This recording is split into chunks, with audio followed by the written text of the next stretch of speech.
Eyesight correction part 2 అనమాట ఇది. Thank you part 1కి చాలా మంచి రెస్పాన్స్ ఇచ్చారు.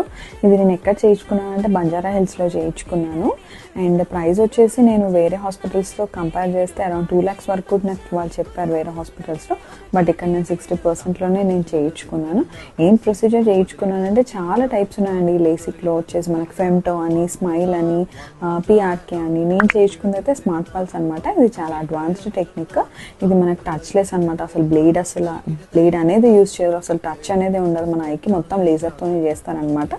వేరే ప్రొసీజర్స్లో ఏంటంటే మన కార్నియల్ ఫ్లాప్ని లిఫ్ట్ చేసి ప్రొసీజర్ చేయాల్సి వస్తుంది. ప్రొసీజర్ అవ్వగానే మనకి కాంటాక్ట్ లెన్స్ వేస్తారనమాట. ఎందుకంటే ఎపిథీలియం లేయర్ ఉండదు కాబట్టి ఇన్ఫెక్షన్స్ ఆర్ పెయిన్ అనేది ఎక్కువ అయ్యే ఛాన్సెస్ ఉంటాయి. అందుకోసమని ఇవి బ్యాండేజ్ కాంటాక్ట్ లెన్సెస్ అనేవి పెడతారు. ఒక 5 days మనం ఉంచుకోవాలన్నమాట. ఈ 5 daysలో మనకి ఎపిథీలియం అనేది రీగ్రోత్ అయిపోతుంది. సో 5 days తర్వాత ఆ లెన్స్ రిమూవ్ చేస్తారు. అవి రిమూవ్ చేసిన తర్వాత ఇరిటేషన్, పెయిన్ అనేది తగ్గిపోతుంది. ఆ లెన్స్ వల్లనే మెయిన్గా మనకి ఎక్కువ పెయిన్ అనేది ప్రొసీజర్లో. అంతేగాని ఇది మనకి ఫ్లాప్లెస్ అండ్ టచ్లెస్ కాబట్టి ఇది చాలా సేఫ్ ప్రొసీజర్.